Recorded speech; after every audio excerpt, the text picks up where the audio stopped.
रतन टाटा की कहानी सचमुच बहुत ही प्रेरणादायक है।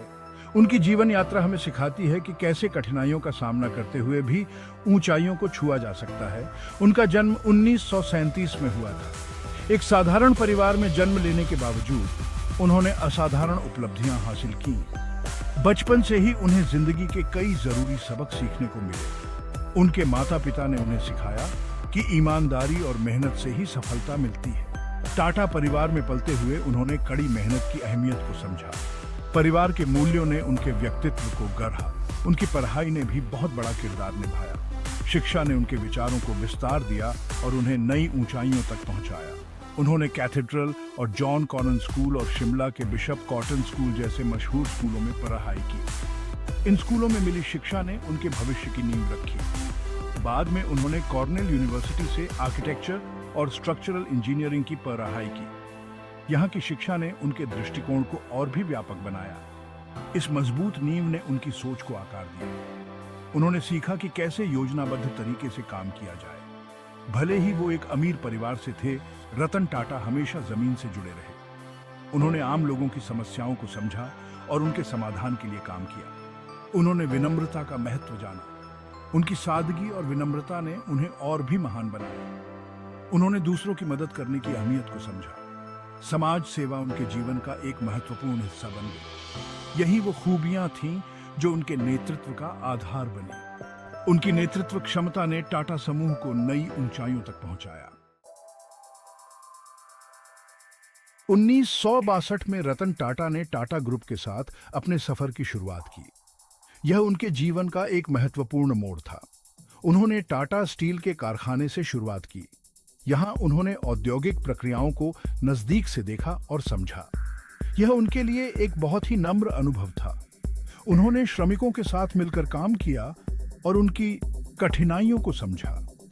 इससे उन्हें जड़ से बिजनेस की बारीकियां समझ में आईं। उन्होंने सीखा कि कैसे एक बड़ी कंपनी को सफलतापूर्वक चलाया जाता है। इसने हर एक कर्मचारी के लिए उनके मन में गहरा सम्मान भी पैदा किया। वे जानते थे कि कर्मचारियों का सम्मान ही कंपनी की असली ताकत है। उनके शुरुआती साल चुनौतियों भरे रहे। उन्हें कई कठिनाइयों का सामना करना पड़ा। उन्हें खुद को साबित करना था।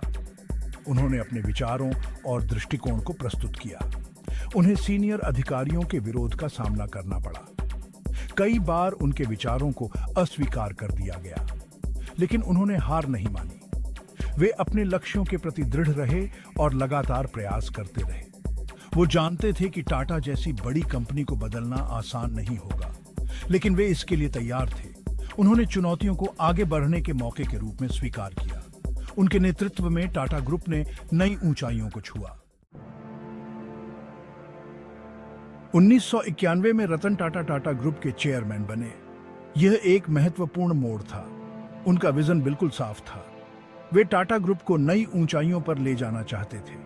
वो टाटा को एक ग्लोबल ताकत बनाना चाहते थे। इसके लिए उन्होंने एक विस्तृत रणनीति बनाई। उनके नेतृत्व में टाटा ग्रुप ने एक काबिले तारीफ बदलाव देखा। कंपनी ने कई क्षेत्रों में उल्लेखनीय प्रगति की। उन्होंने बड़े बड़े अधिग्रहणों का नेतृत्व किया। ये अधिग्रहण टाटा ग्रुप के लिए मील का पत्थर साबित हुए। इनमें से दो प्रमुख थे। कोरस स्टील, जो यूरोप की एक बड़ी steel company, Jaguar land rover, जो ब्रिटेन की प्रतिष्ठित कार निर्माता कंपनियां थीं। ये अधिग्रहण जोखिमों से खाली नहीं थे। हर कदम पर चुनौतियां थीं। कई लोगों को उनके विजन पर शक था। उन्हें लगता था कि यह एक बड़ा जुआ है, लेकिन रतन टाटा को इन कंपनियों की क्षमता पर भरोसा था। उन्होंने अपने निर्णय पर अडिग रहे। उन्होंने इसे ब्रिटिश ब्रांड्स को फिर से जिंदा करने के मौके के तौर पर भी देखा।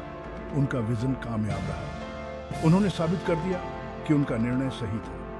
आज कोरस स्टील और जगुआर लैंड रोवर दोनों ही टाटा परिवार के अभिन्न अंग हैं। ये अधिग्रहण टाटा ग्रुप की सफलता की कहानी का हिस्सा बन गए हैं। रतन टाटा की विरासत सिर्फ बिजनेस तक सीमित नहीं है।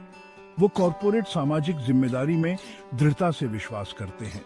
उनके मार्गदर्शन में टाटा ग्रुप कई फिलहालाजी गतिविधियों में शामिल रहा है। ये पहल शिक्षा, स्वास्थ्य सेवा और गरीबी उन्मूलन पर केंद्रित है।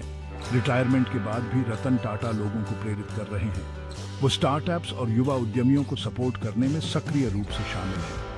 उन्हें इनोवेशन की शक्ति पर भरोसा है। उनका जीवन हमें महत्वपूर्ण सबक सिखाता है। कड़ी मेहनत, ईमानदारी और एक दयालु हृदय एक अमिट छाप छोड़ सकता है।